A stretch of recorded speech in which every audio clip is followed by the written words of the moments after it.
Hello and welcome to Rose Ed. Right, I'm not going to lie to you. I've forgotten to write an intro this week because it's the weird bit between Christmas and New Year's. So please insert joke here about Arsenal and me eating too many pistachios over Christmas.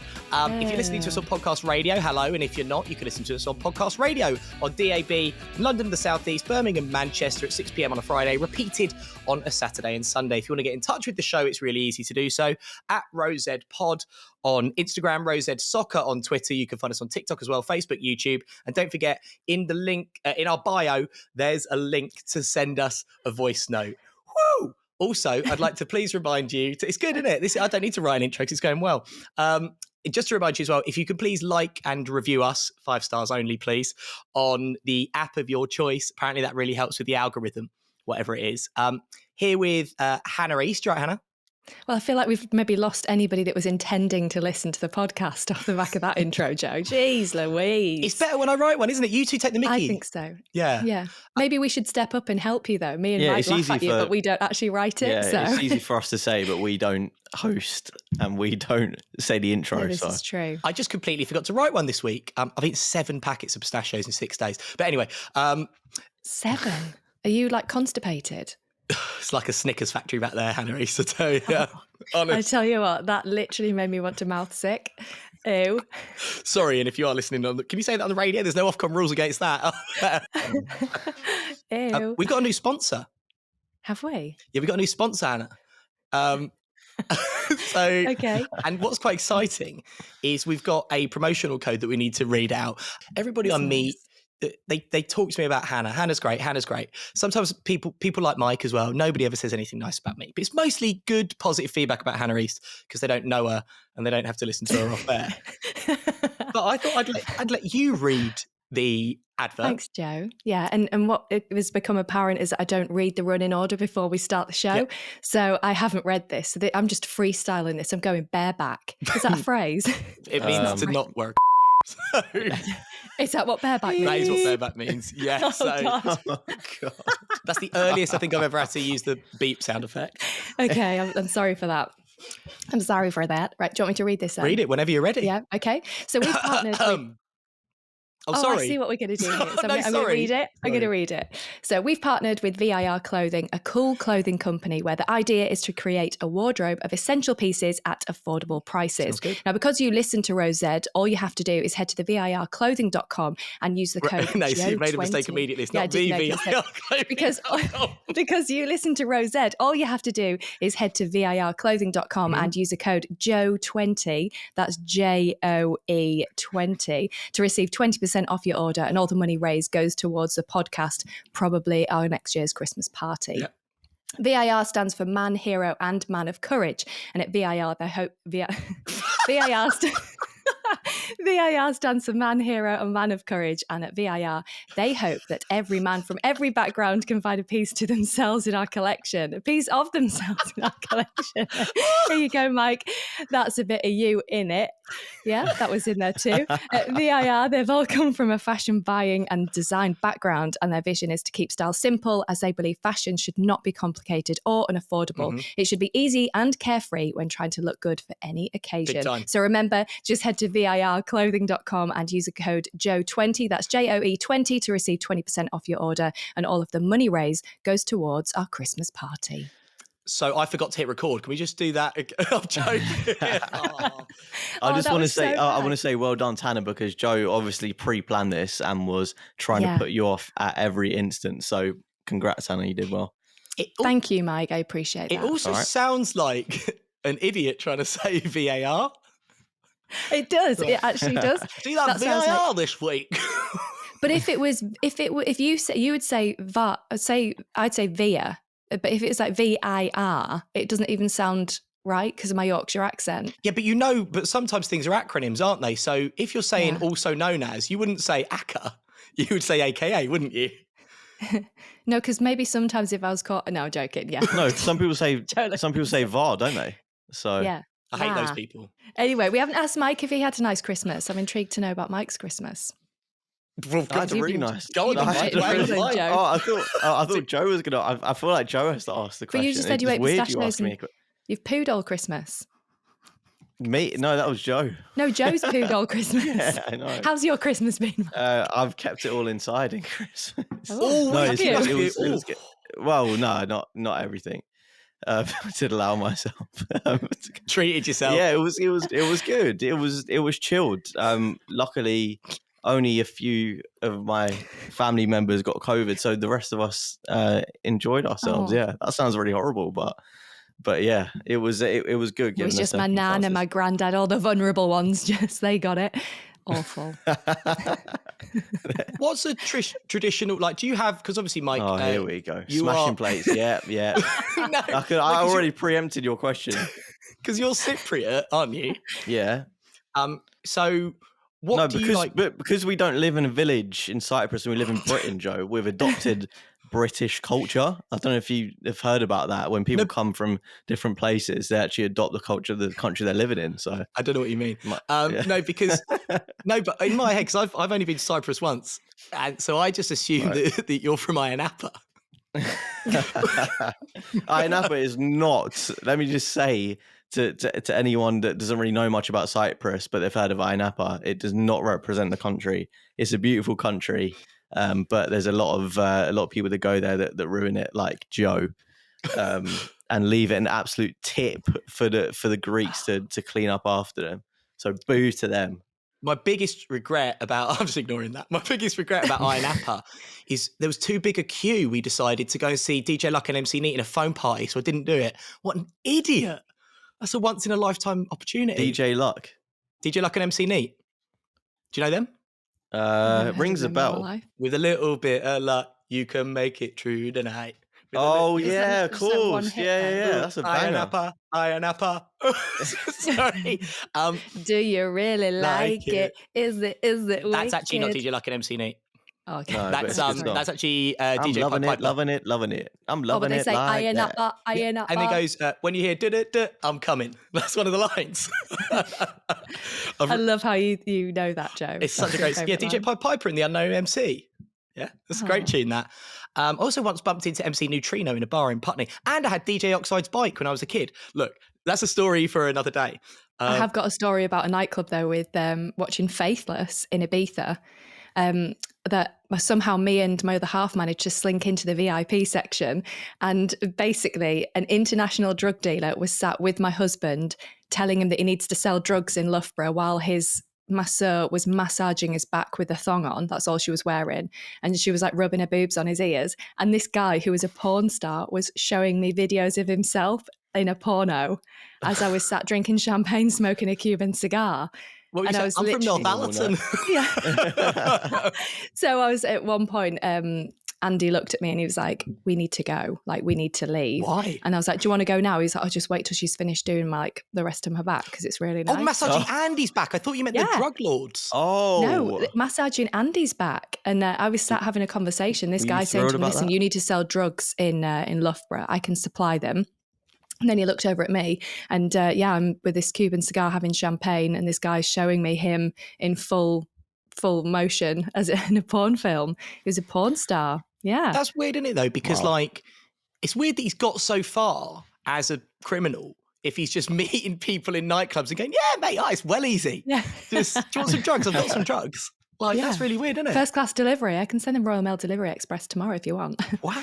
Loughborough will be like his next recruitment plan. Yeah. Oh yeah, got to hit up Loughborough. Got to extend the circle to Loughborough as an international drug dealer. Wow. Yeah. And we should just say, by the way, kids, don't do drugs. Yeah, don't do drugs. Yeah, absolutely. What was your best Christmas present, Mike? Probably one of the things right behind me. Oh, the Yoda doll. Do you know what that is? Baby Yoda. That is. Have you seen Star Wars, Joe? I feel like you're a massive nerd, but have you missed out on Star Wars? I love Star Wars. I didn't like The Mandalorian. You didn't like The Mandalorian? That's like one of the best standalone things they've done in a long time. I'm very much kind of a purist. I love the original three. And I like Force Awakens, to be fair. And I like the last 10 minutes of Rogue One, where Darth Vader boards the Princess Leia's diplomatic transit ship. That's amazing. Hannah's just like, what? Nerds. That could be taken wildly out of context. Darth Vader invades Princess Leia's diplomatic ship. Are you going to board my diplomatic transport ship? You bet. Where's she from? But yeah, Grogu is basically the child from The Mandalorian, which is like a spin-off, and he's like a descendant of, or the same sort of species as Yoda. Yeah. Joe, that's right. Yeah. Yeah. And yeah, he's really cute, and I love him. So I'm happy. Do you? Do you sleep with him? Yeah. No, he's kind of got a bit sick of me, so I've had to move him upstairs. But no, there's no Taking all the stuffing out. yeah, there's no. So no, if that's what you're wondering. Oh, Mike, not tonight. Headache I have. Joe, it sounds like you've been told that a lot, and it's something that's playing in your mind. That's what It's very she said. specific. James Milner said on Instagram he got 4 new coasters and some anti-wrinkle eye cream. Christmases don't come much better. I feel like mine was similar. Hannah, did you get anything good? Well, my husband tested positive for COVID on Christmas Eve. Merry Christmas. Nice one. So yeah, I found it a little bit stressful because I had my family staying with me and everybody had all the comfy beds in all the spare rooms. But obviously I didn't have a bed. So I actually had to sleep on the bottom bunk of my little boy's double-decker bus bed, which has a steering wheel, a gear stick, and that was, I'm not gonna say that was all night, but what I mean is it was I didn't mean that. It was just uncomfortable. It was an uncomfortable situation. Did you not at any point sit and be like like get the stick? Did you not do that at any point? I didn't, because he was asleep when I my little boy's just woken up. He was actually asleep when I went into his room, and he was really excited that I was sleeping in his room, but then I had to pretend to be Santa, didn't I? So then I had to get up early and just make sure everything was okay. So, the whole thing was a little bit more tricky than I expected. Why is Santa drunk wearing a cocktail dress? Yeah. Well, I tell my kids that Santa likes sushi and champagne. So when we went to see Santa on Christmas Eve, Santa was like, what are you going to leave out for Santa tonight? And my 5-year-old was like, Moe and some sushi from the shop. And he was like, sorry? And I was like, well, smash a bottle of Moe while just myself, while I'm setting the presents up. You did message me this week in sort of quite a glamorous but also quite tragic setting. So your husband's obviously isolating within the house. Yeah. And you were both drinking Moët Chandon champagne, but separately and on your own in different parts. Watching football. And watching the United game. I was like, it's sort of it's quite glam, but it's also really quite sad. Yeah. Oh, Hannah. And you had to watch United as well to make it worse. Jesus. Oh, God, I know. Seriously. Yeah. That was a rant in itself. Awful. We'll get to United. Okay. Because, right, I want to know, Hannah. Actually, no, should we just get to United now? Sod it. Well, you're going to talk about James Milner in the boring Christmas presents. Well, I was going to say, and if anybody's wondering what I got pyjamas and socks and stuff. That's nice. No, I loved it. Like, I'm with James Milner. Like, I got 2 pairs of pyjamas. One is like a full suit. So, like, have you ever seen the Morecambe and Wise sketches where they're in bed together? Right? Or like Bert and Ernie, or like in the 50s, say somebody, or like a Dickens novel, so somebody gets up with like a lantern and they're like, who goes there? Like that sort of thing. And Scrooge. It's a full button-up suit with a little pocket in case you so want to it's like an old school onesie, essentially. Well, yeah, but it is like a suit. It's smarter than what I wear day to day. I got that, 3 pairs of socks and some scented candles. So I was happy as Larry. And loads of pistachios. And loads of pistachios. Because actually, that's what I was going to ask. So I got a callus on my thumb from eating too many pistachios, because when you ping the shell off, right? I had them for breakfast 3 days in a row. I love pistachio nuts. Pistachio nuts are like my heroin. Like I can't have them in the house, because if I know they're in that, I don't think that's how it works with heroin, is it? It's all got some heroin in the cupboard. Oh, do you know? Naughty. In the back cupboard in the bread bin. Go on then. I'll treat myself to 1 bar of heroin. No. Joe, sorted or unsorted? Sorted. Oh, mate. Unsorted is a bit And plain. You just must have them at consume Christmas? so much salt then in the last week. I did dry up a Are you little still bit. alive? His face is like dissolving in. 1 more pistachio, man. But someone messaged me on Instagram when I posted me with a bowl of pistachios for like 4th day in a row, Solid gold content. That's why we got the sponsors coming running. That code is Joe20. Joe20. But they said you're eating them wrong. What you do is you put the whole thing in your mouth, suck it, then you get the flavour off the shell, and then the shell gets soft and you could pull it apart and eat the nut. But that's wrong, smart. isn't So you it? need to make It's you make smart, the though. shell moist, and then the nut will come out. Exactly, yeah, do that. Hey. But it's like, That's how it's done, isn't it? Interesting. that's so messy and gooey, and you must have to have a separate bowl for all your soggy old shells. Okay. I mean, I'd never thought about it, Joe, but I'm concerned about your addiction to pistachios. Yeah. But who? Yeah. I mean, I might Google that later if I've got nothing to do. Well, I think you've got quite a lot to do. Jasmine's got COVID and you've got 2 children to look after. Right, but now it's time for the last time in 2021, but not the last time ever, for things that make you go,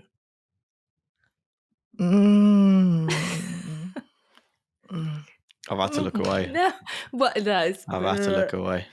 Hannah, what's made you go, this week? What's made me go this week? Well, when I was watching West Ham, I quite liked Antonio's hair, the intricate braids on his hair this week. God, it has been a bad week for you. Yeah. Well, I'm not going to say anything Manchester United related on this podcast this week at all. So that's what's made me go. I like Mikel. Well, to be fair, Manchester United related, maybe Alisson Maxman's goal against you. Yeah, all right. We'll talk about United later. Suits you, sir. Suits you. Loved it. And Mike, what's made you go, Mine was Spurs scoring 2 perfectly good goals and them getting ruled out. That's what made me go, that was great. That shut you up, Joe, Brilliant isn't it? banter. Did shut me up. Yeah. I mean, what else is there to say? Both goals should have stood and they didn't. And Spurs drew against Southampton despite having like 50 shots and all of the ball and scoring against twice. 10 men. Scoring 3 times, but they didn't let us have 2 of them. Yeah. Yeah, it was pretty infuriating, particularly when they did it. It was the night after, wasn't it, that City played? Was it? I think, and then it was Phil Foden who was offside. Yeah. And the BBC posted on Instagram, and they were like literally posted the sort of one on top of the other, Harry Kane and Phil Foden pictures, and it's like just the magic of VAR because they were both exactly the same except one was offside, one was onside. Yeah, I saw Richard Keys and Andy Gray, and these are 2 I definitely don't agree with any of the time, but they were sort of saying like the lines, they look like they're on top of each other. So how can that be offside? Like if there's no visible gap between the lines, why is one deemed to be in front of the other and offside? It doesn't make sense. So even though like I was very happy because I'm an Arsenal fan, like sort of like the football purist was like, that's an absolute joke. The Fraser Forster one is also a joke because this guy is like a monster. He's like probably almost 7 foot and he can't catch a ball. He didn't jump up to try and get the ball. He tried to catch it as if it was like playing rugby. And that's probably not how you play rugby, but I don't know. But yeah, oh, you silly rugby boys. fans will be so offended now comparing it to footbul. But can I just say, Mike, we don't have any rugby fans that listen to this, so don't worry about it. In case there is, but yeah, it's just utter madness. Like, how were 6'7", 8" like big monster goalkeepers getting protected by referees? I don't know. It's crazy. I saw a very good tweet from a friend of mine, Simon Harkness, that said something like, when are we going to learn the difference between like contact with contact with a goalkeeper isn't automatically a foul, or like something like that. And it's just, as you say, Fraser Forster's massive. Matt Doherty went into him. It wasn't a foul. Fraser Forster dropped it. It went off his own heel and went into the net. It was a goal. But speaking of Spurs, the thing that's made me go, this week was Antonio Conte's Christmas cards. I don't know if you 2 saw these. No. Didn't hear about this. So they weren't like Christmas cards. They were little things he put on Instagram, Merry Christmas. And the first one is him sort of like, he's in the foreground looking wistfully into the distance with like a turtleneck on. And in the background, kind of soft focus is a Christmas tree with all the lights on. And it just says Merry Christmas. And then he obviously thought that wasn't enough and people needed more, because then later he posted one of him just standing on some stairs wearing a turtleneck, holding a glass of wine that says Merry Christmas. It's very Italian, that, isn't it? Very It Italian. sounds like you fancy him a bit, Joe. Oh, I do. Because he's quite a dashing bloke, isn't he? Let's be honest. Well, he's got Conte. the cold, dead eyes of a serial killer. So, which is obviously how Hannah and I first bonded. Yeah. Ah, I see you're one of us. Do you want to be my friend? Well, you did. Yeah, you did when both plot to kill someone on the first night that you met. So I mean, This is true. Hannah suggested it, and I didn't disagree. That's all I'm No, saying. you suggested it. I wouldn't suggest that. No, I said I want him out the way. No, you said it. And and You Hannah said, was "How like, can we "Yeah, I'll kill get it done." well, no, I said it would be good if he was gone, and Hannah said, "Here's how we do it." It was a girl who I fancied, and Hannah suggested we might get rid of his boyfriend. We didn't. We didn't get No, they've broken up anyway, haven't they? Of course they have, and he's not been As seen far since. as we know. We don't know where he is. Whoops. They did live on a boat, though, didn't they? Plop. Yeah, they did. Serious conspiracy. Hannah, should we talk about Manchester United? Joe. Right, that's it. That's it. Yeah, let's talk about United. Newcastle won, Manchester United won. Manchester United lucky to get a point, I thought. Yeah. And we've had a message on Instagram. Oh God. Okay. So Newcastle fan Simon says, oh no, what I should probably set up is I asked people on Instagram, what do you think your club's New Year's resolution should be? And a few people replied. Newcastle fan Simon replied, and he said, Simon said, good. Banter. top banter. That's another viral clip. Tick. Get that on TikTok.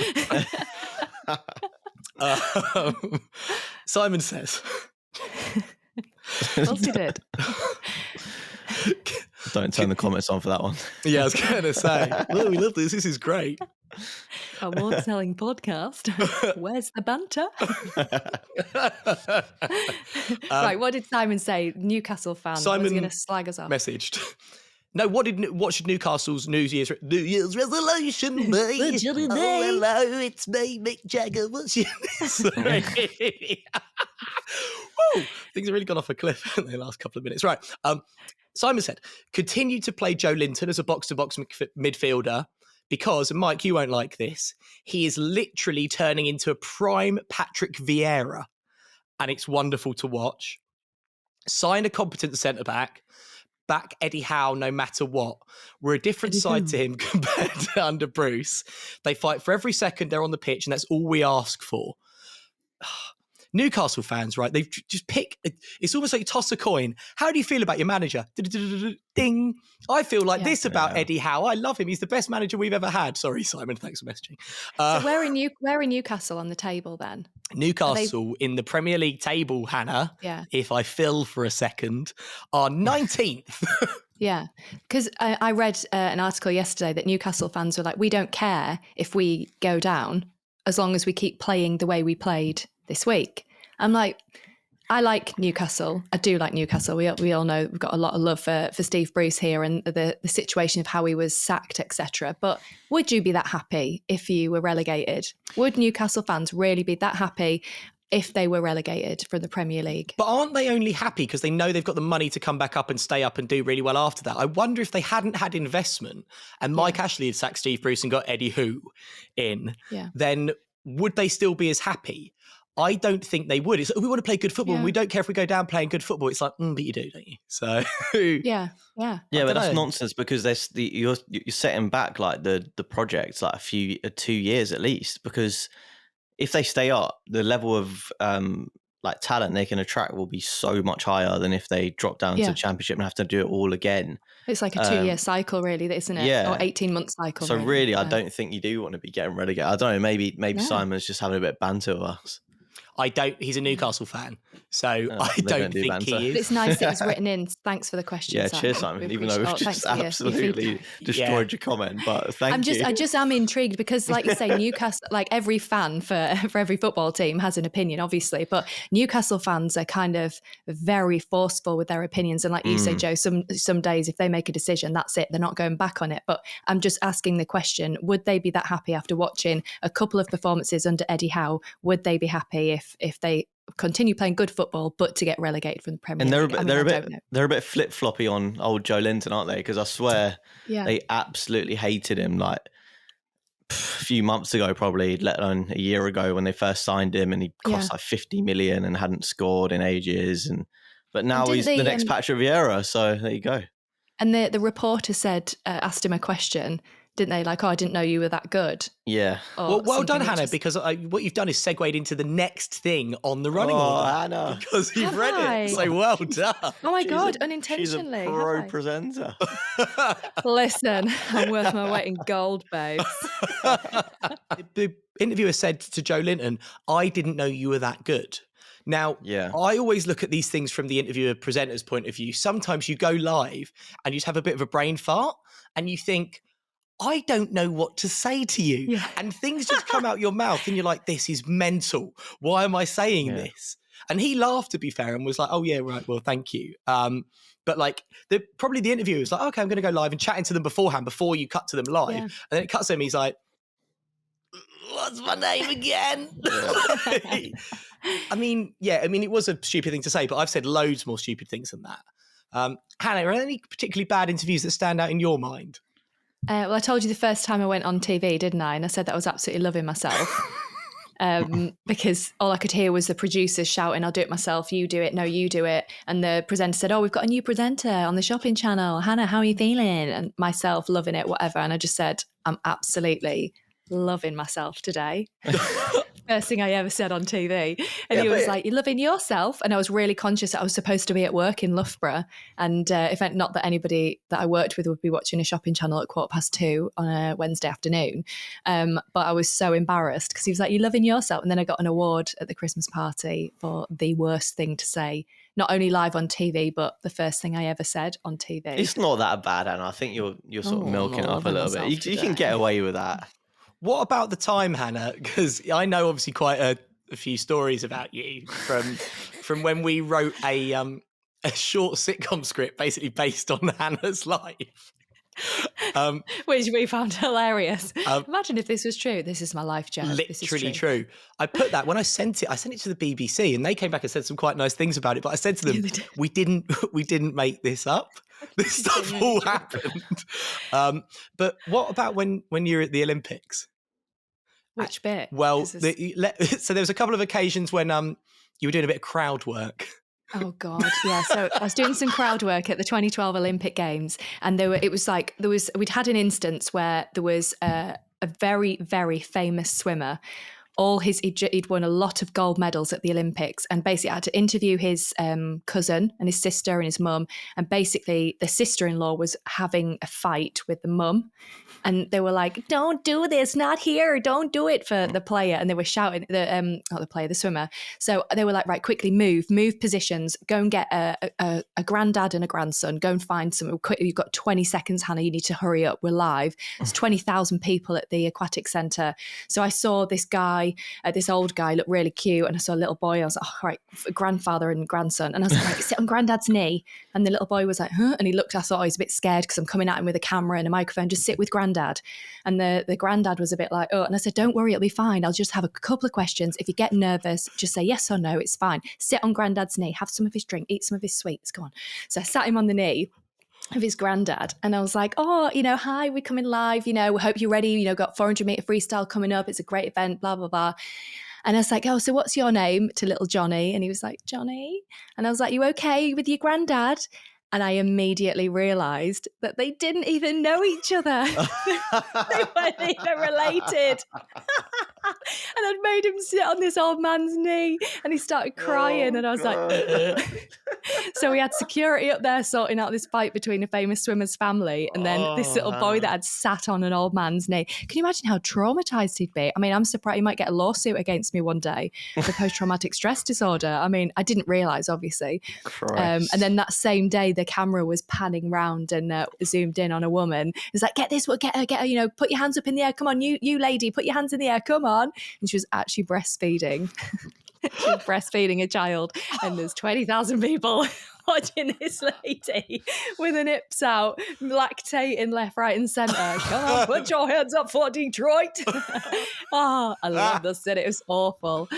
But yeah, sorry, I totally digressed then. Anyway, so there's a couple of stories for you. That's John, my life. Wow. I mean, I'm not going to bother going. Can we move on, Joe? Yeah, I'm not going to tell mine because they're so good.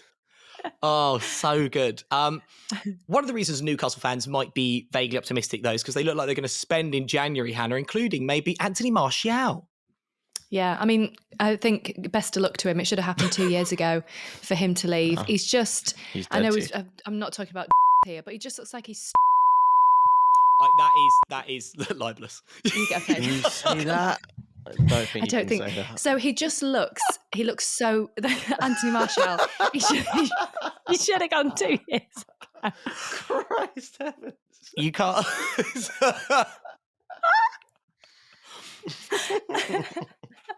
Oh, God. Hannah, imagine you said that on like GB News or something, because you were on there a while ago. GB News would be fine, mate, to be fair. GB News, I know. God, as if I did my Yeah, but impressions she wouldn't on be there. fine when she went on Twitter, though. Oh dear. So what I think about Anthony Martial, I think he should have gone 2 years ago from United.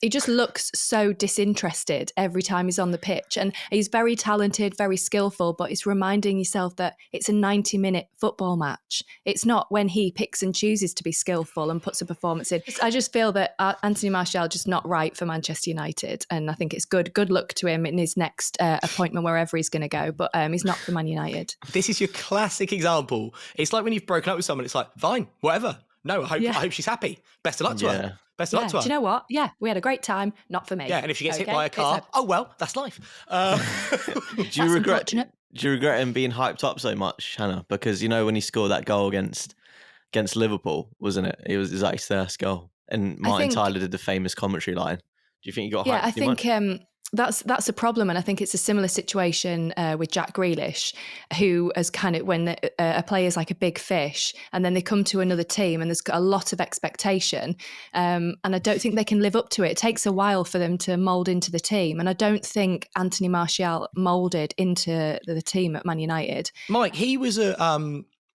Monaco, wasn't he? So he was Mbappe before Mbappe was Mbappe. So he had a lot of hype for it. He was the best young player in France when he signed for United. He will be disappointed with his time at United, won't he? Yeah, I think I can't remember. No. I was almost going to call him another player, which I probably shouldn't do, because there was a Monaco player that played really well against us for Arsenal. So please bleep that out. I don't know what I'm bleeping. No, I don't know what happened. No. Yeah, sorry, I'll go again. It's really disappointing to see Martial not fulfill his potential, but I'm sure at somewhere else where perhaps he's not maybe a small fish in a big pond, Hannah. Just finishing her analogy, I think. It was a good analogy about him. Yeah, it was. Yeah, I think maybe when he becomes the bigger fish again, he will learn to swim. Have you heard that if you... Yeah. Oh my God, that was so smooth, Mike. Oh, loved that was... it. Purring like a cat over here. But have you it was a xylophone, wasn't it? Right. City marching on, beat Leicester 6-3, beat Brentford last night. Fair play to Brentford as well. I was going to say, like, what WTF, Hannah, is going on with your mate Brendan? Because obviously beats Liverpool, right? Leicester, loses to City, concedes 6 goals while he does it, but they're brilliant in the second half with their counter-attacking goals. Have you spoken to any of your sources on the Brendan Rodgers beat? Because obviously I know that you're sort of very clued up specifically on him and his geographical whereabouts. Yeah, I was watching him as he walked off the pitch, and I thought, I know where he's going. I'm going to follow him home. Rodgers watch. He's just preparing himself. He's taking a few risks. You know, he's playing the field. You know, and he's getting himself ready to come to United at some point in the future. Hannah, I will give you 10 English pounds if Brendan Rodgers is the next Manchester United manager. 10 quid. Right. All right. Let's do big money. Let's make it 15. Don't hedge your bets. Well, it's just been Christmas, isn't it? Lap out in the presence of pistachios. What do you say? 15, 1-5? £15. Yeah. £15. No within problem. within the next 24 months. Well, no, if he's the next Manchester United manager. Yeah. Okay. Yeah. Okay. There you go. That's a verbal contract is binding. So there you go. I'm trying to find out where the camera It'd is. be about there, wouldn't it? Yeah. Yeah. Okay, there we go. Sorry, that's good content for the listeners. I was trying to find it on our hand. Again. James Maddison's been good, doesn't he? Those 3 goals that Leicester scored, Mike, against City were absolutely mustard. Yeah, I think James Maddison, I've had a theory, which is complete speculation, but I think James Maddison was really upset that we'd signed Martin Odegaard over him, and he was sulking a bit. And now he's, found his feet again, and he's looking really, really good. I wonder whether he might creep back into Gareth's plans or not. I don't know. He's not really fancied him much, is he, for England? So he's not upset that Jack Grealish has usurped his place as the hot young English attacking midfielder. He's upset about Martin Odegaard making his loan move permanent to top 10 club sulking. Arsenal. Well, to be fair, I do, and I did say this on the last podcast, but I think Leicester are on a downward curve. It feels like Rodgers has taken them as far as he can. Yeah, it was a great victory, but it was against the odds against Liverpool. Let's be honest. Like they played well, but I don't think Liverpool were quite at their best. Mohamed Salah never misses penalties, and he missed one. I think that's only his second Premier League penalty that he's missed. So that was a bit of a shock. And I think if he scores that, Liverpool go on and win. So, I'll take that result with a bit of a pinch of salt. But yeah, I don't know. I feel like Leicester have, they won the FA Cup. They got into Europe. I don't really see what Rodgers can do there anymore, which is why maybe I think Hannah could be right. But that appointment is going to happen because, just touching on Man United a little bit, Ralph is not impressing that much, is he? Old Ralph. I don't think it's the managers. We've had 3 managers in now, and I think in like 30 years of watching Man United, this is the worst team. In terms of they've got, I just feel that they've got such a bad attitude as a team. I don't think it's the managers. I think it's the players, and it's really disappointing to watch. Apart from Ronaldo, I think the rest of the players have got an issue with either it's a hierarchy or just their attitude. I think, I'm going to make a statement here. I really don't think majority of these players will get picked under Sir Alex Ferguson because of their attitude. I think that's probably fair. Yeah. I think that's probably fair. I think long term, probably Fernandes wouldn't he? I know his form's been off a cliff recently, but he's been pretty good for United. I think having Rafa Varane injured's really hurt you because he looked proper. Well, he looked like he couldn't even touch the ball properly the other night. Yeah. It was disappointing. You got like Fred giving the ball away, Varane giving the ball away, Rashford giving the ball away. I think they gave the ball away about 167 times, I read somewhere. It's ridiculous. But Varane's not been fit though, has he? So, no. I mean, so he's working his way back. Still, it's he's important. Been rushed back.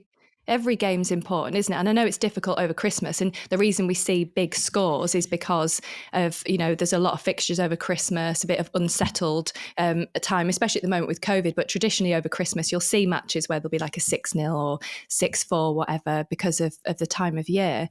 And players are just kind of going off the mark a little bit, not quite as fit. That's fair enough. But I just feel for United, this isn't just a thing over Christmas. This is a COVID test. I was about to point at you with my COVID test. Yeah. Is it negative? So there he goes. Hopefully negative. Yeah, okay. Well, we've got big plans for New Year's Eve, so it better be negative, please, God. Oi, oi, seen a babe. She doesn't listen. No, she can't listen. There's no way she listens. Anyway, right. Yeah. All right, Joe. We're talking about... What a segue that is. Wow. So we're talking about fixtures over Christmas. Yeah. Thanks, Hannah. Cheers. Cheers, Hannah. Let me just be all professional, bring us She's back looked at the running order for 1 second. Oh, God. That's what it is. Running order. Cheers. Arsenal fan Adam, Mike. So obviously Arsenal beat Norwich 5-0 away. And Arsenal fan Adam says that their New Year's resolution should be, other than to continue trusting the process, I would say simply we must resolve to stop handing out mega contracts to over 30s whose powers are clearly on the wane. Do you agree with that? Absolutely. Adam's spot on. Yeah, I think that's been something that has had to be addressed for a while. The last regime were really, really bad. Obviously, Ozil got a big contract. Alexis Sanchez got a big contract. And they ended up leaving. And obviously Aubameyang as well. So, yeah, I mean, it needs to be fixed, but I feel like we're slowly moving towards that because we are hiring and recruiting like a younger sort of profile of player. And we've not got these sort of aging players in the team. Whether they decide to give Lacazette a new contract will remain to be seen, but that will show you their intentions, I think. Well, he might be the next captain. Potentially, yeah, potentially.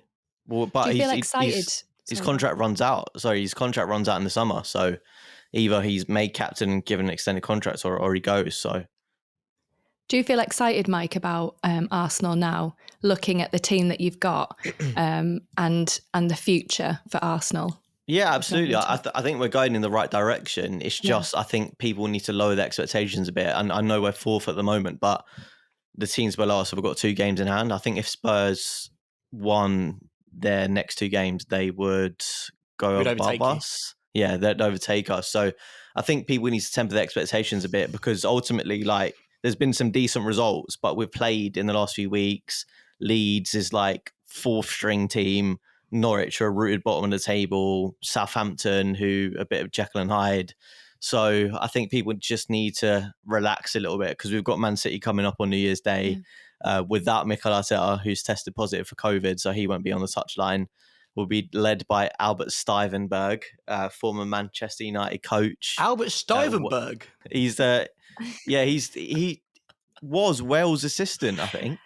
But he'll be leading out the lads on Saturday. So, but yeah, like hiding to Man City, and like Arsenal fans will just go completely the other way again. So yeah, I try to remain as balanced as I can, not get too excited. I think you should be. You wouldn't want to go to Mr. Stuyvenberg's office, though, would you? Herr Stuyvenberg. Oh God, here we go. Mikhail, why didn't you Where's this going? I think he's Dutch, not German, by the way. Nah. Oh, he's Dutch, so he talks a little bit like that. Dutch is really hard not to do, is Brooklyn. What was that? That was like Tony Soprano. Oh, Mikhail passed the ball like a Zet's in the penalty box, you schmuck. Think about it, kid. What are you talking about?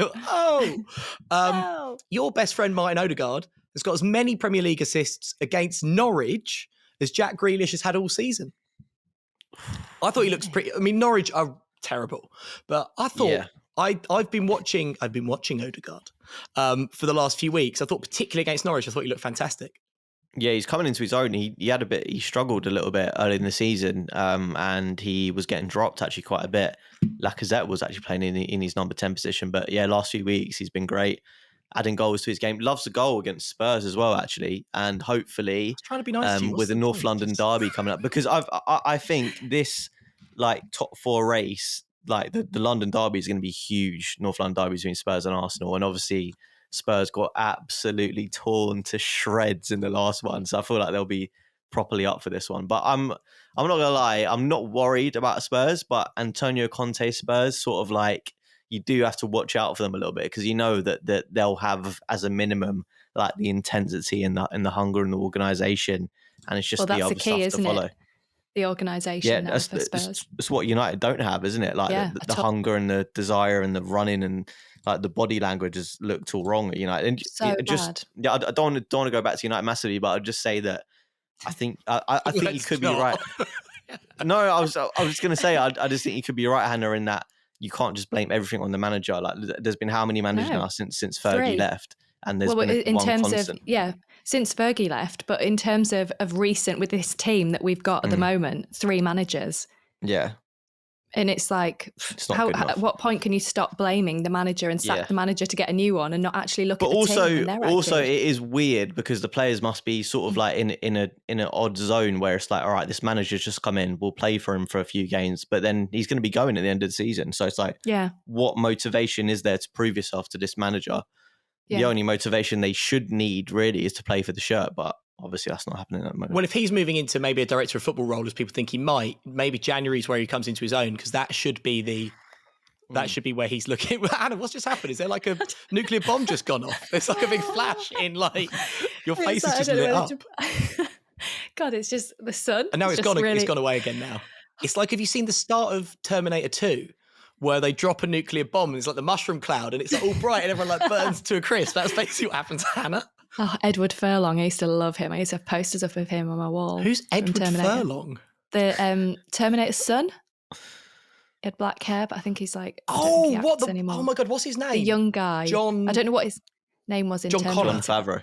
Oh my God, I used to be obsessed with him. Edward I used to think, Furlong. maybe John Connor, I used to want to marry him when I was like really young. He's the first poster. Oh my God, first poster I ever had up at my on my bedroom wall. Not John Collins, John Connor. No, John Collins, the former Fulham player. Yeah. Or Collins John also played for Fulham. And Yeah, it's very Collins, weird, that, isn't it? Collins John made his debut playing for Fulham and came on for John Collins, which is quite good. Lovely little moment. Edward Furlong, I've just Googled him. Yeah. He's John Connor from Terminator 2, if you got this reference. Hannah also brought up Judith Chalmers in our group chat yesterday. Our references, Expecting me to know who it was.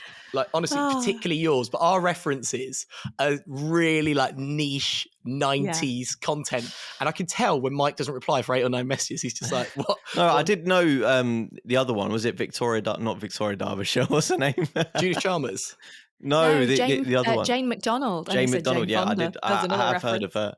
Yeah, but you know her from Loose Women. You don't know her from Cruise Ship. No, do you? not Loose Women, Joe. Gogglebox. Gogglebox, yeah, but you never saw her on, was it Cruise Ship or The Cruise or whatever it's called? Yeah. 1998. And basically she got famous, didn't she, Hannah? Because she was the on-ship entertainment. I don't know how you'd say it. She's just amazing. Jane McDonald. I absolutely love her. I'd love to get a video message for my birthday. Very, very cringe. To get me something for my birthday. A video? What, a VHS? A video? No, a video message from Jane McDonald for my birthday in September. You can get those from like Nigel Farage. You know, there's this app called Cameo where like celebrities record messages for you. I don't know why you'd want that, but I wonder if Jane McDonald would do that for me. I love her. I've been to watch her a couple of times. She did it for cash, yeah, absolutely. She must be. We did get it for we did get Sven-Goran Eriksson to do one for my mate's wedding, so that we could play on the big screen. And he said, Nikki and Sarah, you're very much, Nikki, you're very much the Emil Heskey to Sarah's Michael Owen. And I hope your relationship is just as successful. I'm glad he didn't do it the other way around. Yeah. Talk about Tottenham's improvement under Conte. Beep, beep, beep. Do it. So there's a very good stat that obviously has been doing the rounds that under Nuno, Spurs ran the least in the Premier League, and under Conte now run the most. But also there's lots of other improvements. So under Nuno, Spurs were the 14th team in the Premier League for goals conceded, so averaged 1.6 goals per game. Under Conte, they averaged 0.5 goals a game. That's the best in the Premier League. What? I know, right? No, I'm excited too, Hannah. Also under Nuno, 1.5 points per game, 2.3 under Conte. Basically, gone from 19th to 5th in terms of the amount of goals scored. Basically, Don Antonio is the chosen one, and he's doing it with Eric Dyer as his starting centre-back. So sky's the limit, isn't it, Hannah, for Spurs? I had Eric Dyer on my bench, annoyingly, last week. You idiot. I got about 6 points. Yeah. Again, more gold content for the podcast. It's going to be such a difficult edit this week. It's so much I can't use. No wonder we had to record it today instead of tonight. You're like, it'd be a night shift if you had to edit this. Oh, Christ. God almighty. But yeah, so Conte's doing well at Spurs, isn't he, Mike? Yeah, he is, yeah. No. Yeah, Conte's doing well. And as I said earlier, like they do concern me sorry a little bit. to make you repeat yourself. Listen, I've got to go in 5 minutes. No, yeah. God. So Conte, obviously Conte has improved Spurs a lot, and he's a top class manager.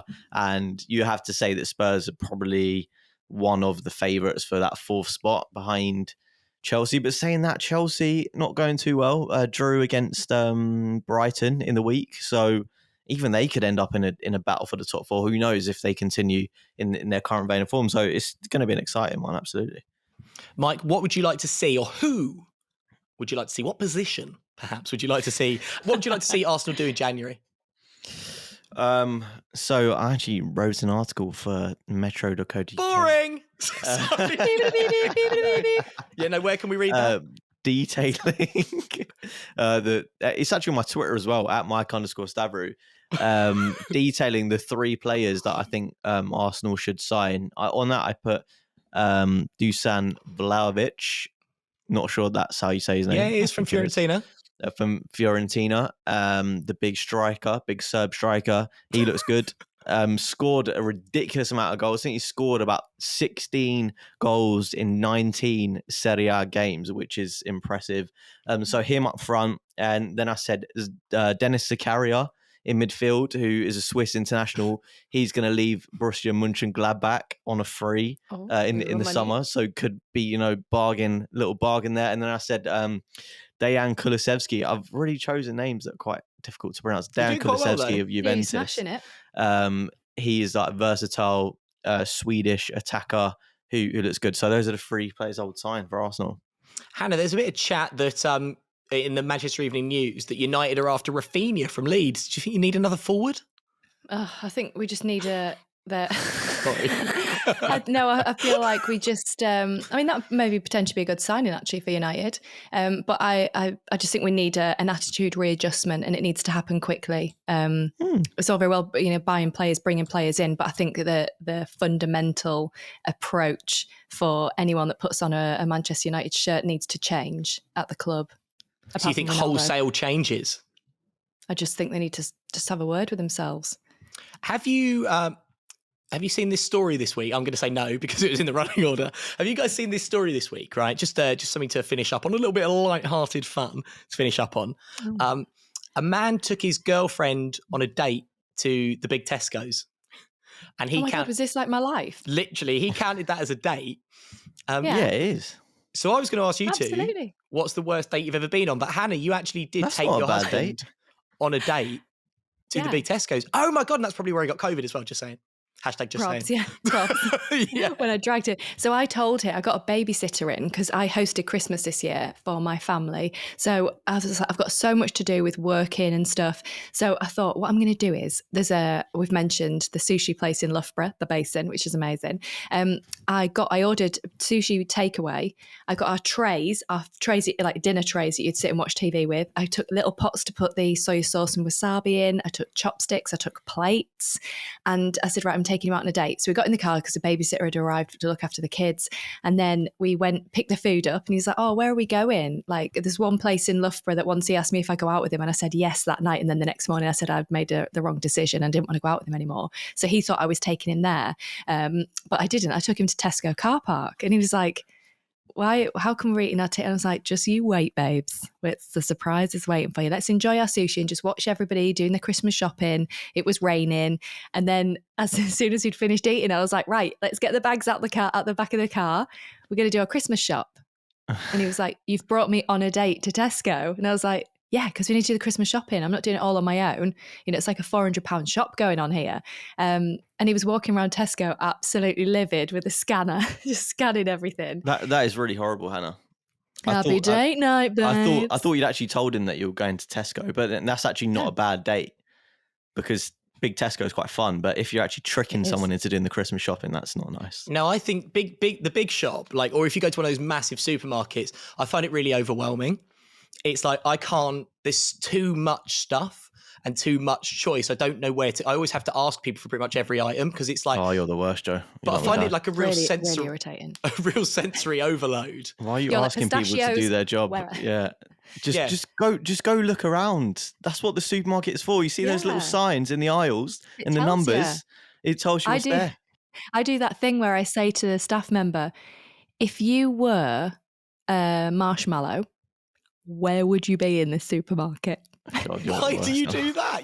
That's really if I'm looking weird. for the marshmallows and I don't know where they are. That's making it even worse. Why? Because you think that will that's make like them taking the mick out of them. No, I'm not saying it in a horrible way. It's just like, if you were a measuring jug, where would you be sat right now in Tesco? It's like treating them like they're 5 years old. That aisle 2. Well, no, but why? Because you think that they're going to go into the staff room. They're going to be like, do you know, I was having a really bad shift. And then this woman came up. Yeah. She was hilarious. She absolutely said by suggesting that I had the intellect of a 6-year-old. I'm genuinely not taking I used to work in a factory shop in the freezer section. So I know, like, if somebody came up to me and said, if you were a lemon meringue, where would you be? I'd be like, aisle 2. Yeah, but that's you, Hannah. Normal people aren't going to like that. Yeah. I feel really bad because I said it about 10 times. So people used to come up to you and be like, sorry, love, where are the drill bits? You're like, well, if I were a drill bit, I might be over here. Shh. And then like run off. I'd be like, let's walk like a penguin to the drill bits and make it even more fun. Oh, I'm so weird. Maybe it's just Yes, me. you are. Yes, I'm you not are. going to do that anymore in a supermarket. No, but Mike's got to go and do a podcast. So I know, like a proper one. So a look, proper podcast. thank you very much, everybody being Hannah and Mike. Right, don't forget you can find us on social media, RoseEd Pod on Instagram, RoseEd Soccer on Twitter, we're on TikTok, all that other stuff as well. And don't forget, if you do want to enjoy the clothes from our brand new sponsor, VIR Clothing, all you need to do is head over to virclothing.com and use the code JOE20, that's JOE20, to receive 20% off your order, and all the money raised goes towards the podcast. What's my doorbell? Thank you very much, Hannah. Thank you. Happy New Year. Thank you very much, Mike. See ya. Happy New Year, everybody, and we will see you next time. Bye.